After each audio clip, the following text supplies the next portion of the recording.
September 5, 1944. Field Marshal Gerd von Rundstedt walked into his old headquarters building in the West for the first time in 2 months. He had been relieved of command in July, after telling Hitler's staff that the situation in Normandy was hopeless and recommending they make peace. Now Hitler was calling him back. That alone told von Rundstedt how desperate things had become. General Gunther Blumentritt, Chief of Staff for all German forces in the West, was waiting for him with maps spread across the table. The maps told a story of catastrophe. Allied forces had broken out of Normandy 6 weeks earlier. They were now racing across France faster than anyone had thought possible. Most of France had been liberated. American and British forces were approaching the German border. Blumentritt pointed to the southern sector of the front. The American Third Army under George Patton. In 3 weeks, Patton had covered over 400 miles. His forward elements were sitting just 100 miles from the German border with nothing substantial between them and the Rhine River. Von Rundstedt stared at the map. Then he asked the question whose answer he already knew. What do we have to stop him with? Blumentritt's answer was simple. Nothing.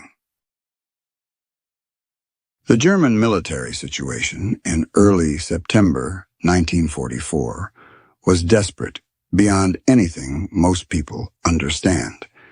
This wasn't just a retreat. This was the near-total collapse of German military power in Western Europe. Let's be specific about what von Rundstedt and Blumentritt were looking at on September 5th. Between Patton's forward positions and the German border, there were no intact German divisions. None. The Wehrmacht units that had been fighting in France were either destroyed, scattered, or fleeing east in disorder. Most had abandoned their heavy equipment. Those that still had some organization were combat ineffective. The famous Siegfried Line, Germany's western defensive fortifications, had been stripped of troops and weapons years earlier to supply the Eastern Front. The concrete bunkers were still there, but they were empty. No ammunition, no troops, no supplies, just concrete shells that would offer no resistance to an armored attack. To understand the German mindset, you have to visualize the roads. It wasn't an army anymore. It was a mob. German officers described scenes of total disintegration, columns of trucks burning, horse-drawn carts overturned in ditches, soldiers throwing away their rifles to run faster. There was no radio contact, no orders, just a collective primal instinct to get across the Rhine before the Americans caught them. For a German officer class that prided itself on discipline, this wasn't just a defeat. It was a humiliation. Years after the war, German commanders were remarkably candid about just how weak they were in early September. In post-war analysis and interrogations conducted by U.S. Army historians, they provided specific details that make clear how vulnerable they were. General Siegfried Westphal, who served as operations officer at OB West headquarters, later estimated in his book that on September 1, 1944, the entire Western Front had the effective combat strength of roughly 10 to 12 divisions. That sounds like a lot until you understand what it actually meant. A German division at full strength was supposed to have about 17,000 men, but these weren't full-strength divisions. Most were battered remnants with 2,000 to 5,000 men. They were short on ammunition, fuel, and heavy weapons. Many didn't have artillery support. Against this, Patton's Third Army alone had 12 divisions, most at near full strength, well supplied, and supported by complete air superiority. The math was brutal. Even if every German division had been at full strength and well positioned, they would have been outnumbered. But they weren't at full strength, and they definitely weren't well positioned. The most critical problem was reserves. In military terms, Reserves are units you keep back from the front line so you can respond to enemy breakthroughs or launch counterattacks. They're your insurance policy. On September 1st, 1944, Germany had no meaningful reserves in the West. Blumentritt testified in his interrogation that there were no panzer divisions available for immediate deployment anywhere between the English Channel and the Swiss border. The armored units that had fought in Normandy had been destroyed or were in the process of being rebuilt far behind the lines in Germany. The few panzer units still technically assigned to the West were either at 20% strength or were still forming and not combat ready. This was catastrophic because stopping an armored breakthrough required armored counterattacks. Infantry could dig in and hold ground, but they couldn't pursue and destroy advancing tank columns. For that, you needed panzers. And there weren't any. Westphal was blunt in his post-war testimony. Germany had no reserves, no fortifications, and no prepared positions. If Patton had continued his advance in early September, German forces could not have stopped him short of the Rhine, and possibly not even there. German intelligence was quite good at tracking Allied movements, even in the chaos of September 1944. They knew where Patton was. They knew his fuel situation was getting difficult. But they also knew that if he could solve his supply problems, nothing was going to stop him from reaching the Rhine. 2 days after returning to command, von Rundstedt sent a situation report to Hitler's headquarters. He had spent those 2 days assessing the front, and the news was worse than he'd feared. The report was remarkably pessimistic, even by the standards of late-war German military communications. Von Rundstedt stated that if the Americans continued their advance, German forces would be unable to prevent them from crossing the Rhine within 2 weeks. He requested immediate reinforcement with at least 10 fresh divisions, preferably armored. Hitler's headquarters responded by asking where these divisions would come from. The Eastern Front was fully committed against the Soviets. There were no strategic reserves.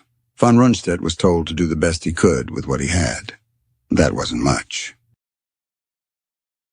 In early September, something happened that German commanders couldn't understand at first. Patton's advance slowed dramatically over the course of several days, then essentially stopped. Third Army units that had been racing forward at 30 to 40 miles per day were now sitting in place or moving only a few miles. German intelligence officers monitoring American radio traffic reported that Third Army was experiencing severe fuel shortages. Tanks were being immobilized. Combat operations were being curtailed. The Americans were consolidating their positions rather than pushing forward. Blumentritt later recalled in his interrogation that German commanders initially thought it must be a deception, that Patton was preparing for a massive thrust and wanted them to think he was having supply problems. But as the days passed and Third Army remained largely stationary, German commanders realized this wasn't deception. This was real. Patton had been stopped by logistics, not by German resistance. The relief in von Rundstedt's headquarters was palpable. For the American tankers, this moment was surreal. For weeks, their world had been noise. Engines roaring, tracks clanking, the adrenaline of the chase. Suddenly, everything went quiet. You had thousands of men sitting by the side of roads in the late summer sun, looking at maps that showed nothing ahead but empty space. They could feel that the enemy was broken. The road ahead was open. But the fuel gauges were empty. The silence wasn't peaceful. It was heavy. It was the feeling of a winning lottery ticket slipping out of your hand. In post-war interrogations and memoirs, German commanders describe what happened when Patton stopped advancing in early September in extraordinary terms.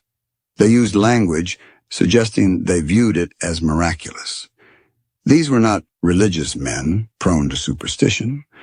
They were professional military officers trained in tactical and strategic analysis, yet they used such language because they could find no rational military explanation for why Patton had stopped. German commanders referred to this period as the miracle of the West, using terminology that echoed how Germans had described unexpected salvation in World War I. Von Rundstedt wrote in his post-war memoir that the halt of Patton's Third Army in early September was inexplicable from a military standpoint. Patton had the strength, the position, and the momentum to reach the Rhine. That he did not do so was a gift Germany had no right to expect. Blumentritt was even more direct in his interrogation by American officers. He testified that when Patton was halted in early September, German commanders could not understand it. The Americans had stopped themselves at the moment when Germany was most vulnerable and least able to resist. The German commanders didn't waste the reprieve they'd been given. Between early September and the end of November 1944, they accomplished a remarkable reconstruction of their Western defenses. This wasn't speculation or post-war exaggeration. Allied intelligence documented it in real time and were alarmed by how quickly the Germans recovered. The first priority was getting troops to the Siegfried Line. Units that had been retreating in disorder were reorganized, re-equipped, and sent to man the bunkers. Training battalions from Germany were rushed forward. Even Luftwaffe ground personnel and Kriegsmarine sailors were formed into infantry units and sent to the west. By late September, the Siegfried Line had gone from being an empty concrete shell to being a genuine defensive position. The second priority was rebuilding panzer divisions. Tank production in Germany was actually quite high in late 1944. The problem had been getting the tanks to the front and forming them into effective units. With the front temporarily stabilized, the Germans had time to rebuild their armored strength. By November, several panzer divisions that had been destroyed in Normandy were back at combat strength and positioned for counterattack. The German military kept meticulous records, even in defeat. Post-war analysis of their order of battle shows exactly which units were moved to the west during September and October 1944. This wasn't a mystery. The Germans documented everything, and Allied intelligence tracked most of it. Between September 5th and October 15th, 11 divisions were transferred from the Eastern Front, from occupation duties in Denmark and Norway, or from training areas in Germany to the Western Front. 5 of these were Panzer or Panzer Grenadier divisions with significant armor strength. These weren't world-beating units. Some were understrength, but they were intact, organized, and capable of defensive operations. Additionally, 15 new Volksgrenadier divisions were formed and sent west. These were lower-quality units made up of older men, young recruits, and recovered wounded. But they could man defensive positions, operate artillery, and delay enemy advances. In September, Germany had almost nothing in the west. By November, they had the equivalent of 30 divisions, enough to man the Siegfried Line and create a reserve for counterattacks. The most significant consequence of Patton stopping in September was that it gave Germany time to plan and prepare for the Ardennes offensive, later known as the Battle of the Bulge. This operation wasn't improvised. It required months of preparation, massive ammunition stockpiling, and the assembly of 3 armies totaling about 250,000 men. General Hasso von Manteuffel, who commanded the 5th Panzer Army in the Bulge, testified after the war that the operation would have been impossible if Third Army had continued advancing in September. The troops needed for the counterattack would have been committed to defending the Rhine. The fuel and ammunition would have been expended in defensive battles. The element of surprise would have been lost. But because the front stabilized in September, Hitler's staff had time to plan an ambitious counteroffensive. They assembled panzer divisions, stockpiled fuel, and identified a weak section of the Allied line in the Ardennes. The attack, launched on December 16, 1944, initially achieved complete surprise and drove a deep salient into American lines. It cost over 80,000 American casualties and delayed the Allied advance by 6 weeks. When Third Army finally received adequate fuel and supplies in late September, the situation had changed completely. The Germans, who had been retreating in panic weeks earlier, were now dug into prepared positions. The Siegfried Line was manned. Artillery was registered. Minefields were laid. Patton's advance resumed, but the character of the fighting was totally different. Instead of racing across open country against scattered resistance, Third Army was now conducting systematic attacks against fortified positions. Progress was measured in hundreds of yards per day instead of dozens of miles. Casualties were heavy. The weather turned bad, limiting air support. There was a tragic poetry to the weather in 1944. When Patton was racing across France, the sun was shining. It was the summer of liberation. But the moment the supplies arrived and the advance resumed, the rains came. The skies turned gray. The ground turned to mud. The optimism of August vanished. The men who might have ended the war in summer uniforms were now shivering in foxholes. The easy war was over. The grinding, ugly war had begun. What should have been a pursuit became a grinding attrition battle. Blumentritt noted in his interrogation that once the Siegfried Line was manned, Patton was dangerous but no longer unstoppable. German forces could trade space for time, conduct fighting withdrawals, and make him pay for every kilometer. In September, they couldn't have done any of that. George Patton finally crossed the Rhine River on March 22, 1945, more than 6 months after he'd been within striking distance of it. By that point, the war was nearly over. German resistance was collapsing.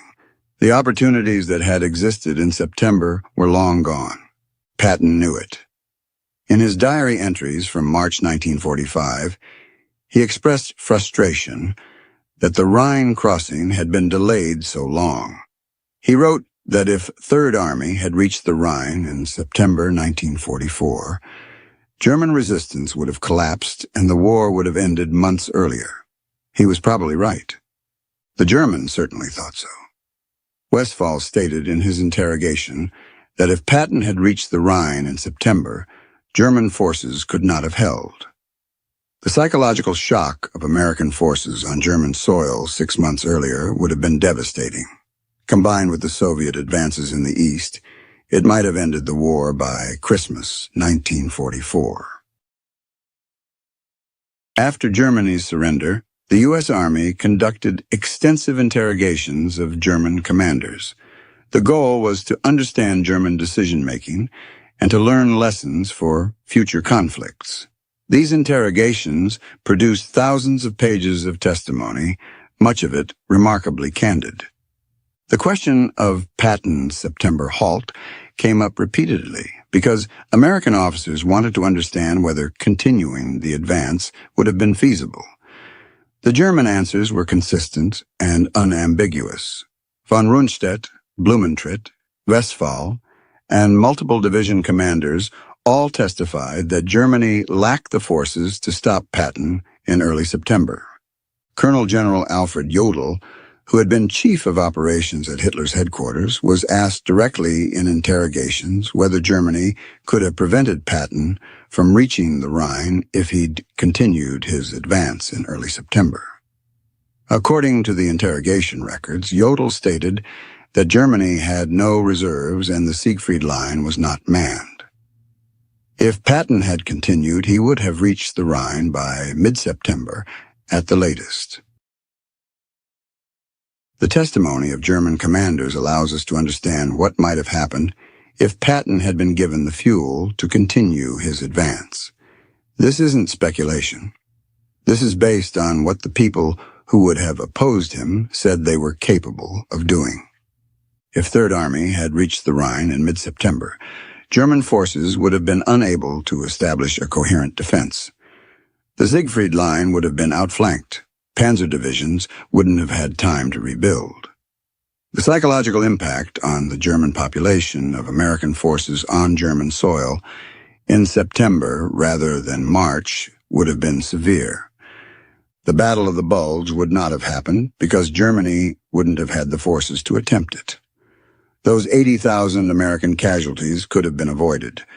The war in Europe would likely have ended in late 1944 or early 1945, rather than May 1945.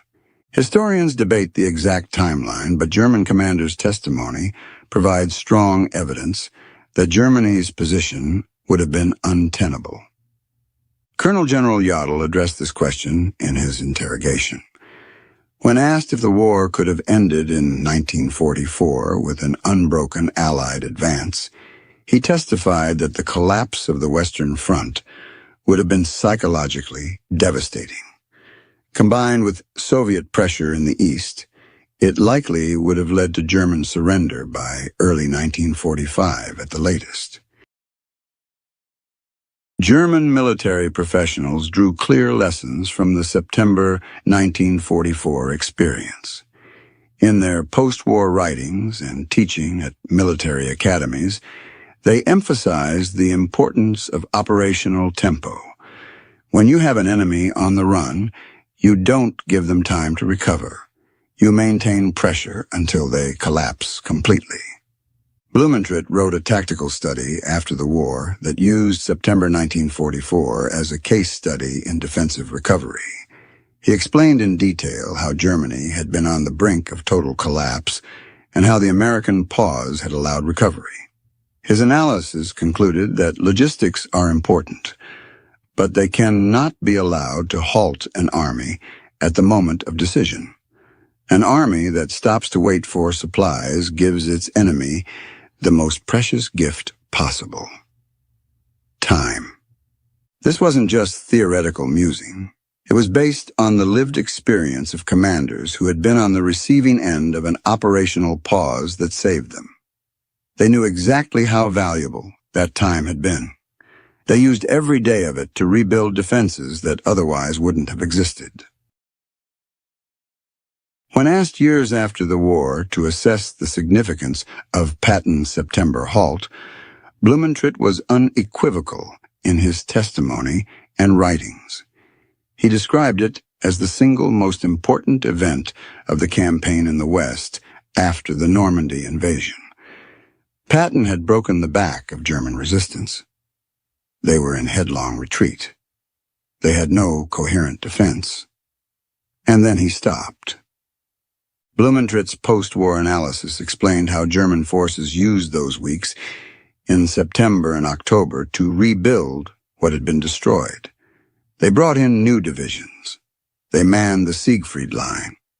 They created reserves. By November, they had a functioning defensive line again. None of that would have been possible if Patton had kept coming. The testimony of German commanders makes one thing absolutely clear. They weren't stopped by German military prowess in September 1944. They weren't saved by brilliant defensive tactics or superior German training. They were saved by the American decision to halt Patton's advance while he waited for supplies. It was, in their own assessment, an unexpected reprieve that had no military justification. And they used that reprieve to extend the war by 6 months. We talk about buying time in military history as if it's a currency, but in 1944, that time was bought with lives. The 6 months that Germany gained didn't change the outcome of the war, but it changed who survived it. Because of that delay, tens of thousands of men on both sides who would have gone home to their families in 1944 instead died in the Hürtgen forest, or in the Ardennes snow, or at the crossing of the Rhine. That is the true weight of the September halt. It wasn't just a strategic error. It was a human tragedy.